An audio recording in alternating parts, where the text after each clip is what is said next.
அஸ்ஸலாமு அலைக்கும் வரஹ்மத்துல்லாஹி பரக்காத்துஹு. அன்புள்ள சகோதரர்களே, சஹாபி கஅப் இப்னு மாலிக் ரதியல்லாஹு அன்ஹு ஒரு மிகப்பெரிய ஒரு சஹாபி. அவருடைய வாழ்க்கை வரலாறு பற்றி நம்ம எல்லாருமே பல பயான்கள்ல கேட்டிருப்போம். சில ஹதீஸ் நூல்கள்ல வாசிச்சிருப்போம். தபுக் போர்ல பின்தங்கியதுக்காக அவங்களும் அவங்க கூட சேர்த்து இன்னும் 2 சஹாபிகளும் ஒரு 40 நாட்கள் சஹாபாக்களால் நபிகளாரால் புறக்கணிக்கப்பட்டார்கள். பிறகு அல்லாஹ் சுப்ஹானஹு வ தஆலா அல் குர்ஆன் ஆயத்துகளை இறக்கி அவங்களுடைய பாவ மன்னிப்பை ஏற்றுக்கொள்கிறான். ஸோ இது வந்து எல்லாருமே பிரீஃபா படிச்சிருப்போம். ஆனா இதிலிருந்து ஒரு 26 படிப்பினைகளை நம்ம பார்க்க இருக்கிறோம் இன்ஷா அல்லாஹ். சரிங்களா? இதனுடைய முழு விவரம் வந்து மத்த பயான் யூடியூப் வீடியோக்கள்ல நீங்க கேட்டுக்கொள்ளலாம். ஆனா இது முழுக்க முழுக்க இதிலிருந்து ஒரு 26 பெனிஃபிட்ஸ் அதுதான் நம்ம பார்க்க போறோம் இன்ஷா அல்லாஹ். ஸோ முதலாவதாக பாவங்கள் செய்யக்கூடியவர்கள் உண்மையான தௌபா செய்வது. இது சம்பந்தமான விஷயங்களை அவங்க மற்றவங்க கிட்ட பகிர்வது அனுமதிக்கப்பட்ட ஒரு விஷயங்க. ஒருத்தர் வந்து தௌபா செய்த பிறகு தனது தவறுகள் பற்றி தன்னுடைய தவறுகளை பற்றி நடந்த விஷயங்களை பற்றி மற்றவர்களிடம் பகிரலாம். இதன் மூலம் மக்கள் படிப்பினை பெற்றுக் கொள்வார்கள் என்ற விஷயம் இருந்தால். 2வது விஷயம் என்ன அப்படின்னு சொல்லி பார்த்தீங்கன்னா, சஹாபி வந்து தன்னுடைய பையத் மற்றும் போர்கள் அவர் பங்கேற்றது நபிகளாருடன் இது எல்லாத்தையும் அவர் சொல்லி காட்டுறார். எப்ப சொல்லி காட்டலாம் இந்த மாரி நம்மளுடைய நல்ல அமல்கள அப்படின்னா, நம்ம உள்ளத்துல ஒரு பெருமை ஏற்பட்டு விடக்கூடாது. அப்படின்னா சொல்லி காட்டலாம். உதாரணமாக அல்ஹம்துலில்லாஹ் நான் சூரா யாசீன வந்து மனனம் செஞ்சிருக்கேன் என்று கூறுவது மற்றவங்களிடம். இது பிறரை என்கரேஜ் பண்ணுவதற்காக சொல்லலாம். ஆனா நமக்கு பெருமை ஏற்பட்டு விடும் என்றால், பகிர்ந்து கொள்ளாமல் இருப்பது சிறந்தது. 3வது ஒரு படிப்பினை நீங்க பார்க்கலாம். ஒரு மனிதருடைய கடந்த கால வாழ்க்கை வந்து சிறந்ததாக இருக்கு. தற்போது வாழக்கூடிய வாழ்க்கை சிறந்ததா இருக்கு. அப்படின்றதுனால எதிர்காலத்துல அவர் எந்த தவறுகளிலும் விழமாட்டார் என்பது அர்த்தம் அல்ல. தபூக் போருக்கு முன்னாடி கஅப் ரதியல்லாஹு அன்ஹு ஒரு முக்கிய சஹாபியா இருந்தாங்க. அகபாவுடைய உடன்படிக்கையில கூட பங்கேற்ற ஒரு முக்கிய சஹாபி அவங்க. ஆனா அல்லாஹ்வுடைய நாட்டம் அவர் ஒரு தவறுல விழுந்துட்டாரு. இது இந்த மனித இயல்புகளை நாம் புரிந்து கொள்ள வேண்டும். எப்பேர்ப்பட்ட மிகப்பெரிய ஒரு நபராக இருந்தாலும், ஒரு ஆலிமாக இருந்தாலும், இல்ல சமுதாயத்தின் முக்கிய பிரமுகராக இருந்தாலும், அவர் தவறில் விழுவது இயல்பான ஒரு விஷயமாக இருக்கிறது. ஸோ நம்முடைய பாவங்களை மத்தவங்களுக்கு சொல்றதுக்கு அனுமதி இருக்கா அப்படின்னு சொன்னா, இருக்குங்க. எந்த நேரத்திலனா, மற்றவர்களை எச்சரிக்கிறதுக்கு, நல்வழி காட்டுவதற்கு, நாம் கடந்து வந்த வழியை நம்ம சொல்லலாம். ஆனா பெருமையோடு சொல்லக்கூடாது நம்மளுடைய பாவங்களை. ஏன்னா, என்னுடைய உம்மத்தில அனைவரும் மன்னிக்கப்படுவார்கள். யார் அவங்களுடைய பாவத்தை வெளிப்படையாக கூறுறாங்களோ, அவங்களை தவிர என்று நபிகளார் சொல்லியிருக்கிறாங்க. ஸோ வந்து நான் இதை வந்து செஞ்சேன், இன்னென்ன நாள்ல செஞ்சேன், இப்படி செஞ்சேன்னு சொல்லி பெருமையோடு கூறுவது வந்து, இது வந்து ஈமானுடைய குறைபாட்டை காட்டக்கூடியதாக இருக்கு. ஒரு தடுக்கப்பட்ட விஷயமாக இருக்கும். அடுத்து 5வது படிப்பினை பார்த்தீங்கன்னா, சஹாபாக்களுடைய தியாகம். அவர்கள் நபிகளாருக்கு கீழ்ப்படிந்தமை. ஒரு 20,000 பேர் வந்து தபூக் யுத்தத்துக்கு போனாங்க அப்படின்றத நம்ம பார்த்தோம். இது நபியின் அழைப்புக்கு அவங்க எந்த அளவுக்கு விசுவாசமாக இருந்தார்கள் என்பதை காட்டுகிறது. எதுவுமே கேட்கல அவங்க. அடுத்த ஒரு முக்கிய படிப்பினையாக நம்ம பார்க்கலாங்க இன்ஷா அல்லாஹ். என்ன அப்படின்னா, அடுத்து 6வது படிப்பினை. நபி ஸல்லல்லாஹு அலைஹி வஸல்லம் அவர்கள் முன்னேற்பாடுகளை செஞ்சாங்க என்பதை பார்க்கிறோம். ஸோ தபூக் வந்து ஒரு கடினமான ஒரு பயணம் என்பதால், நபிகளார் வந்து சஹாபாக்களுக்கு தயாராக சொன்னாங்க. அவங்க குடும்பத்துக்கும் தேவையானதை சேர்த்து வைக்க சொன்னாங்க. அதுக்கான கால அவகாசமும் அவங்க குடுத்தாங்க. நபிகளார் கூறினார்கள், "நீங்கள் எதையும் தயார் செய்யாமல் வெளியே செல்ல வேண்டாம். அது அல்லாஹ் உங்களை பார்த்துக் கொள்வான்" என்பது போன்ற அந்த மென்டாலிட்டில முழுமையா எதுவுமே செய்யாம வரக்கூடாது. காரணங்கள் செய்ய வேண்டும். உங்கள் முயற்சியும் அவசியம் என்பது அவங்க சொன்னாங்க. மேலும் 7வது படிப்பினை என்னன்னு சொல்லி பார்த்தீங்கன்னா, தௌபா செய்ய வந்து தௌபா ரொம்ப ரொம்ப முக்கியமானது. ஒரு மூமினுடைய வாழ்வுல. தௌபா இருக்கும் காலமெல்லாம் அவன் வெற்றி அடைவான். இந்த ஹதீஸ்ல நம்ம பார்க்கலாம். தன் தவறை நினைத்து அவர் எந்த அளவுக்கு வருத்தப்பட்டாரு. தன் மனதுல எந்த அளவுக்கு அவர் வந்து அதை புழுங்கினார் என்று பார்க்கலாம். 40 ஆண்டுகளுக்கு பிறகும் சொல்றாரு பாருங்க, இந்த வரலாற்றை இன்னொரு நபருக்கு. ச்சே! அந்த நாள்ல நான் தயாராக இருந்தேனே, நான் போயிருக்கலாமே அப்படின்னு சொல்லி வருத்தப்பட்டு சொல்றாரு 40 ஆண்டுகளுக்கு பிறகும். அவர் மன்னிக்கப்பட்டுட்டாரு என்பது தெரிந்தும் அவர் சிலர் இப்படிப்பட்ட வார்த்தைகளை சொல்றார். இதுதான் ஜென்யூனான தௌபாவுக்கான ஒரு அடையாளங்க. நம்முடைய பாவங்களை நினைத்து நம்ம வந்து வருத்தப்பட வேண்டும் என்பதை இது காட்டுகிறது. 8வது ஒரு படிப்பினையாக ஒரு தாமதம், சோம்பேறித்தனம் இது எல்லாமே ஆபத்தானவை. ஒரு விஷயத்தை தள்ளி போடுவது, இது நம்ம வாழ்க்கையில இருக்கு இல்லைங்களா? நாளைக்கு செய்றேன், நாளைக்கு செய்றேன் அந்த அமலை செய்யவே மாட்டார். ஸோ ஒரு மூமியிடம் சோம்பல் இருக்கக்கூடாது. தள்ளி போடுதல் ஒரு நல்ல விஷயத்தை இருக்கக்கூடாது. காப் அவர்கள் ஒவ்வொரு நாளும் என்ன சொன்னார்? நான் தயாராகிடுவேன், நான் போயிடுவேன் என்று நினைத்துக் கொண்டே இருந்தார். ஆனா எல்லா நாட்களும் போயிட்டே தான் இருந்தது. மறுநாளும் போனது. பிறகு தாமதமாகிவிட்டது. அவரால் போருக்கு செல்ல முடியவில்லை. அப்ப நம்ம ஒரு விஷயத்தை நல்ல அமலை தாமதிக்க கூடாது. நேரம் இருக்கும்போதே அதை செய்து முடித்து விட வேண்டும் என்பது நமக்கு தெரிகிறது. 9வது முக்கிய படிப்பினை வந்து உண்மையை பேசுவது. சஹி புகாரி, சஹி முஸ்லிம்லலாம் இந்த ஹதீஸ் மிக நீண்ட ஹதீஸாக பதிவு செய்யப்பட்டது. ஸோ நபி ஸல்லல்லாஹு அலைஹி வஸல்லம் சொன்னாங்க, நீங்கள் உண்மையை பேசுங்க, அது சொர்க்கத்துக்கு வழிகாட்டும் என்று சொன்னாங்க. பொய்யை தவிர்ந்து கொள்ளுங்கள், பேசாதீங்க, அது நரகத்துக்கு வழிகாட்டும் என்று சொன்னாங்க. காப் அவர்கள் வந்து உண்மையை பேசினாங்க. அதனால அல்லாஹ் சுப்ஹானஹு வ தஆலா அவரை மன்னித்தான். நபி ஸல்லல்லாஹு அலைஹி வஸல்லம் கூட பார்க்கலாம், நீங்க நகைச்சுவை செய்யும்போது கூட பொய்யே இதில் கலக்க மாட்டார்கள். 10வது ஒரு நல்ல படிப்பினை என்னன்னு சொல்லி பார்த்தீங்கன்னா, முனாஃபிக்கீன்களுடைய ஒரு அடையாளம் என்னன்னா, நல்லமல் செய்யாமல் இருப்பதற்கு காரணம் நிறைய சொல்லுவாங்க. எக்ஸ்கியூசஸ் சொல்லுவாங்க. இந்த இடத்துல நீங்க பார்க்கலாம், ஏராளமான காரணங்கள சொன்னாங்க. குர்ஆன்ல பல இடங்கள்ல இத நம்ம பார்க்கலாம். இது ஈமானுடைய ஒரு ஒரு சைன் இல்லங்க. மாறாக இது உள்ளத்துல நிஃபாக் இருக்குதுன்னு என்பதற்கான ஒரு அடையாளமா இருக்கு. இதை விட்டு அல்லாஹ் நம்ம பாதுகாக்கணும்.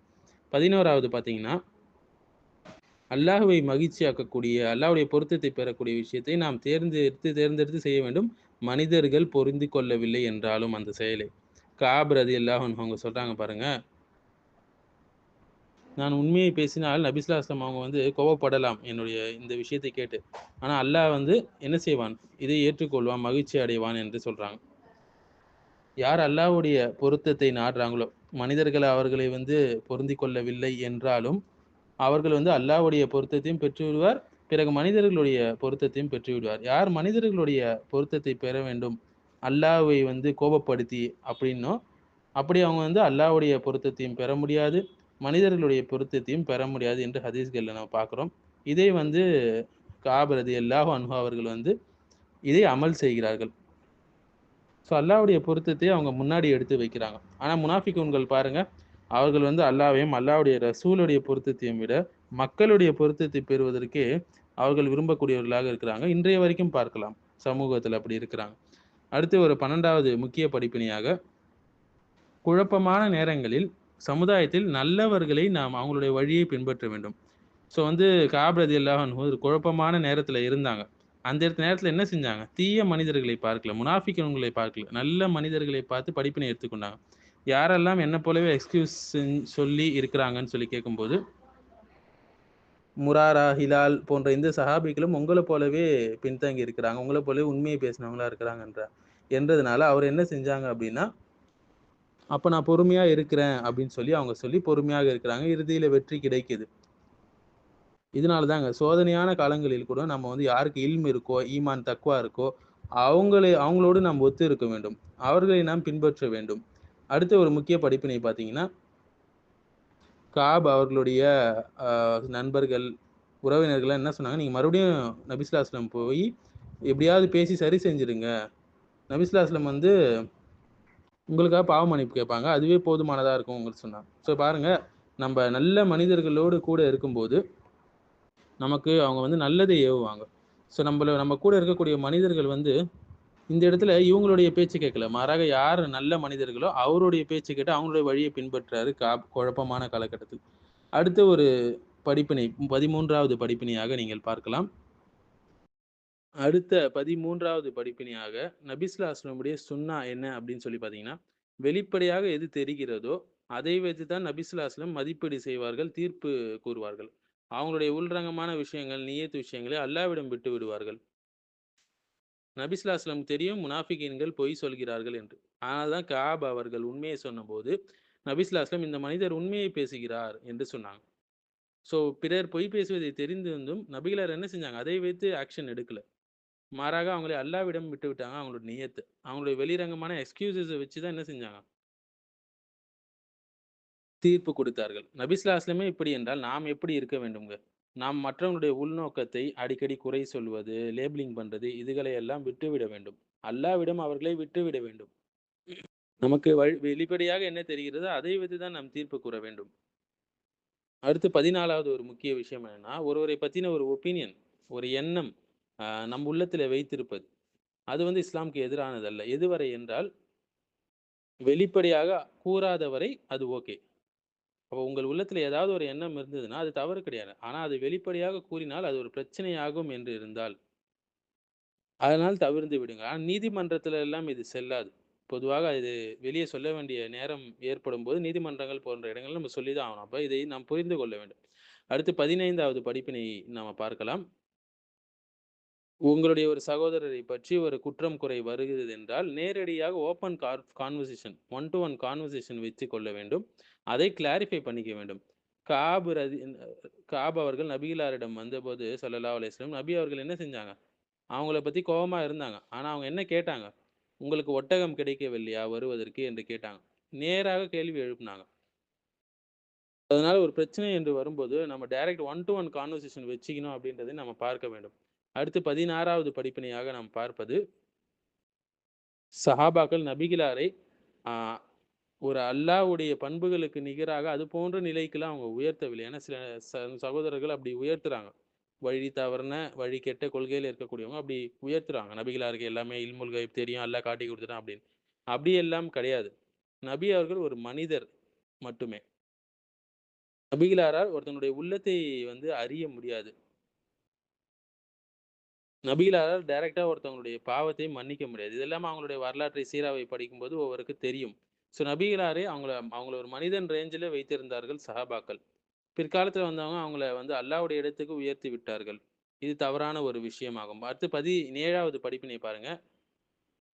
பேசும் திறமை என்று சொல்லுவாங்க. இந்த எலக்வன்ஸ் என்று சொல்லுவாங்க. இது ரொம்ப டேஞ்சரான ஒரு விஷயம். நல்லதுக்கு பயன்படுத்தினால் அல்ஹம்துலில்லாஹ்.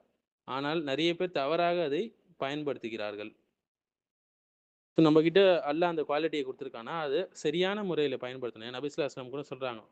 என்னிடம் ஒரு வழக்கு கொண்டு வரப்பட்டு, யாரேனும் திறன்பட பேசினாங்கன்னா, அவங்களுக்கு ஆதரவாக அதை ஆதாரமா கொண்டு தான் நான் தீர்ப்பளிக்க முடியும். ஏன்னா மத்தவங்களுடைய உள்ளத்தை நாம் பார்க்க முடியாது. ஆனால் அவர் உண்மையில் தவறானவராக இருந்தால், நரகத்தின் ஒரு துண்டை அவர் பெற்றுக்கொள்கிறார் என்று சொன்னாங்க. நபி ஸல்லல்லாஹு அலைஹி வஸல்லம் எச்சரித்தாங்க. அப்ப இந்த எலக்வன்ஸ் என்பது ரொம்ப ரொம்ப ஒரு பார்த்து ஹேண்டில் பண்ண ஒரு விஷயம். அதை பெருமைப்பட்டு அதை தவறாக உபயோகப்படுத்தி நமக்கே பாதகமாக அமையும். ஏன்னா கஅப் அவர்கள் திறமையாக பேசக்கூடியவராக அவர் இருந்தார். அவருக்கு தோணுச்சு நம்ம எப்படியாவது சொல்லி சமாளிச்சிடலான்னு. இருந்தாலும் அவர் அந்த வஸ்வாஸை விட்டுவிட்டு நேரடியாக போய் உண்மைய சொன்னார் என்பதை நாம் பார்க்கிறோம். ஸோ இந்த படிப்பினைய தான் நம்ம அவங்ககிட்டேருந்து எடுத்துக்கொள்ள வேண்டும். அடுத்து 18வது படிப்பினை என்னன்னு சொல்லி பார்த்தீங்கன்னா, எல்லா நேரத்திலயும் நம்ம லீனியன்ட்டா இருக்க முடியாதுங்க. சில நேரத்தில அதாவது எல்லா நேரத்திலயும் சாஃப்ட்டாக இருக்க முடியாது. ஒரு அரசாங்கம் நடத்தக்கூடியவங்க, ஒரு சொசைட்டிய டீல் பண்ணக்கூடியவங்க, சில நேரத்தில கடுமையாக இருப்பது, சில நேரத்தில அவசியமான ஒரு விஷயமாக இருக்கும். நபிகளாருடைய சீராவை பார்க்கும்போது, ஜென்ரலா நபிகளார் எப்படின்னா, ஒரு சாஃப்ட்டான கேரக்டர் தான். ஆனா எப்போது கடினம் தேவைப்படுமோ, ஒருத்தவங்கள திருத்த வேண்டுமோ, அந்த கடினம் பயனளிக்குமோ, அப்ப நபிகளார் என்ன செஞ்சாங்க? கடுமையை காட்டினார்கள். சிலர் சொல்லுவாங்க, "ஒரு கன்னத்தை காட்டினா, மறு கன்னத்தை காட்டு" என்று. இது எல்லா நேரமும் சாத்தியம் கிடையாது. ஏன்னா, இப்படி சொன்னவங்களே பல நேரத்தில சாஃப்ட்டாக இல்ல. வரலாற்றுகள நம்ம பார்க்கிறோம். நடந்த போர்களை கொண்டு நாம படிப்பினை பெறுகிறோம். இப்படி சொன்னவங்க எல்லாருமே பெரும்பாலும் மக்களை துன்புறுத்த தான் செஞ்சிருக்கிறாங்க. இன்னொரு கன்னத்தை காட்டவில்லை. "என்னையே இப்படி செஞ்சுட்ட, நான் என்ன செய்றேன் பாரு" என்று தான் அவர்கள் கிளம்பினார்கள் என்பதை வரலாற்று நமக்கு சாட்சியாக இருக்கிறது. ஸோ நபிகளாருடைய அடிப்படை தன்மை கருணை, பாசம், சாஃப்ட்டாக இருப்பது. ஆனா சில நேரங்கள்ல சிலரை திருத்துவதற்கு கடினம் தேவைப்படுவது நல்ல ஒரு விஷயம். ஒருத்தவங்கள ஹஜர் செய்வது, அது ஒரு இபாதத்தாக கூட அமையும். சரியாக அமைந்தால் இபாதத்தாக அமையும். இல்ல அவரை புறக்கணிக்கிறதுனால இன்னும் ஃபித்னாவும், ஃபசாதும் தான் ஆகும் என்றால், அப்போது அதை செய்யக்கூடாது. ஷேக் உதைமின் ரஹிமஹுல்லாஹ் கூட இத சொல்றாங்க. அடுத்து 19வது படிப்பினைய பார்த்தீங்கன்னா, ஒவ்வொரு நமக்கு ஏற்படக்கூடிய சோதனைகளும், அல்லாஹ் நம்மை பாவங்களிலிருந்து சுத்தப்படுத்தக்கூடிய ஒரு முக்கிய விஷயமாக இருக்குது. மறுமை நாள்ல நமக்கு ஏற்படக்கூடிய சோதனைகள் நமக்கு ஒரு பலனளிக்கக்கூடியதாக இருக்கும். நாம் சபுராக அதை ஹேண்டில் செஞ்சோம் என்றால். எனவே எப்போதாவது வாழ்க்கையில் சோதிக்கப்பட்டா, ஏதேனும் நேர்ந்தால், கஅப் ரலியல்லாஹு அன்ஹு அவங்களுடைய வரலாற்றை நாம் நினைவுபடுத்திக் கொள்ள வேண்டும். சபுராக இருக்க வேண்டும். கூலியை பெற வேண்டும். ஏன்னா இறுதியில அவர்களுக்கு வெற்றி கிடைத்தது என்று பார்த்தோம். அடுத்து 20வது படிப்பினை பார்த்தீங்கன்னா, குர்ஆன்லயும், சுன்னாலயும் குறிப்பிட்ட செயலை நேரடியாக சொல்லாம, ஒரு குறிப்பிட்ட வார்த்தைகளின் மூலம் நாம் ஒரு விஷயத்தை கன்வே பண்ணலாம். இந்த இடத்துல இஸ்லாம் எப்படி கண்ணியமாக ஒருத்தவங்கள நடத்துது, கண்ணியமான வார்த்தைகளை பயன்படுத்துது, ஒரு சில தருணங்களில் என்பதை நாம் பார்க்கலாம். இந்த இடத்துல நபி ஸல்லல்லாஹு அலைஹி வஸல்லம் என்ன சொல்றாங்கன்னா, "உங்கள் கணவர்களின் அருகில் நீங்கள் நெருங்க வேண்டாம்" என்று சொல்றாங்க. இந்த வார்த்தையை பயன்படுத்துறாங்க. ஆனா இதனுடைய உண்மையான அர்த்தம் என்ன? நீங்கள் அவர்களோடு உறவில் ஈடுபடக்கூடாது என்பது. ஆனா அதை நபி ஸல்லல்லாஹு அலைஹி வஸல்லம் சொல்லல. கண்ணியமான வார்த்தைகளை கொண்டு புரிய வைக்கிறாங்க, அவங்க எதை நாடுறாங்களோ. அடுத்து 21வது படிப்பினையாக, அ அல்லாஹ்வுடைய வெற்றி எப்போது வரும் என்றால், இருண்ட தருணங்களில் தான் வரும். மிகுந்த ஒரு நம்பிக்கை இழப்புல இருக்கக்கூடிய நேரத்துல ஒரு மனிதன் இருக்கிறான், உச்சகட்ட கவலையில இருக்கிறான் அப்படின்னும்போது, காப் அவர்களுடைய சொற்களை பாருங்க. "என்னுடைய உள்ளம் ரொம்ப ரொம்ப இறுகி விட்டது. உலகமே வந்து விசாலமாக இருந்தாலும், எனக்கு அது குறுகியதாக தோன்றியது" என்று சொன்னாங்க. அதன் பிறகு அல்லாஹ்வுடைய வெற்றி அவர்களுக்கு வந்தது. அல்லாஹ் அவருடைய பாவ மன்னிப்பை ஏற்றுக்கொள்கிறான். வெற்றி என்பது நெருக்கத்தில் தான் உள்ளது என்பதை ஒரு மூமின் எப்போதும் நினைவில் வைத்திருக்க வேண்டும். அடுத்து ஃபிக்ஹ் ரீதியான படிப்பினைகள நம்ம பார்க்க போறோங்க. 22வது படிப்பினை பார்த்தீங்கன்னா, இதிலிருந்து கிடைக்கக்கூடியது. முஸ்லிம் அல்லாதவர்கள் குறிப்பிட்ட காரணங்களுக்காக மக்கா மற்றும் மதீனாவுக்குள் நுழையலாம் என்பது ஒரு ஒரு சட்டம் நமக்கு கிடைக்கிறது. பொதுவாக மக்கள் என்ன நம்புறாங்க? ஒருபோதும் அவங்க நுழையக்கூடாது என்பது தான் அவங்க நெறைய பேரோட எண்ணமா இருக்கு. ஆனா, பெரும்பாலான இஸ்லாமிய வரலாற்றில நீங்க பார்க்கலாம், முஸ்லிம் அல்லாதவர்கள் அனுமதிக்கப்பட்டிருக்கிறாங்க. காபா அவர்களுடைய வரலாறுல நீங்க பாருங்க, ஒரு நஸ்ரானி கிறிஸ்தவர் என்ன செய்றாரு? நபி இது அவர்களிடம் அரசர் ஷாம் அனுப்பிய கடிதத்தை கொண்டு வரார். அதாவது காப் ரலியல்லாஹு அன்ஹு கிட்ட ஒரு கடிதத்த கொண்டு வரார். ஒரு மன்னரிடமிருந்து. அவர் மதீனாவுக்குள் நுழைந்து சந்தையில வியாபாரம் செஞ்சவரு என்று எல்லாம் இந்த ஹதீஸ்கள்லேருந்து நம்ம பார்க்கிறோம். இதிலிருந்து இந்த சட்டம் நமக்கு கிடைக்கிறது. அடுத்த ஒரு படிப்பினை என்னன்னு சொல்லி பார்த்தீங்கன்னா, நீங்க மற்ற மதத்தவர்களிடமிருந்து கொடுக்கல் வாங்கலில் ஈடுபடலாம் என்பதையும் இது காட்டுகிறது. நான் சொன்ன இப்ப இந்த சம்பவம். அடுத்து முக்கியமான படிப்பினை என்ன என்றால், ஒரு செமி பிரைவேட்டான ஒரு இடத்துல ஒரு நபர் நுழைவதற்கு அனுமதி உண்டு. அதனுடைய சொந்தக்காரர் வந்து அதை பெரிதாக எடுத்துக்கொள்ளவில்லை என்றால், அப்படி செய்யலாம். உதாரணமாக கஅப் அவர்களுடைய ரலியல்லாஹு அன்ஹுடைய வரலாற்றில பாருங்க. அவருடைய உறவினருடைய ஒரு சுவர் மீது குதித்து அவர் உள்ள வராரு. இது நெறைய இடங்கள்ல வழக்கமானது அல்ல. ஆனால் சில இடங்களில் வீட்டுடைய வெராண்டா வந்து தொறந்திருக்கும். உங்களுடைய நெருங்கிய நட்பு உள்ளவர்கள் உள்ளே வருவதை அவ்வளவாக அவங்க கண்டுகொள்ள மாட்டாங்க. அது ஒரு பெரிய இஷ்யூவா ஆக்க மாட்டாங்க என்ற தருணங்கள்ல, இப்படி சில நேரங்கள்ல அது அனுமதிக்கப்பட்ட ஒரு விஷயமாக இருக்கிறது. அப்படி போவது.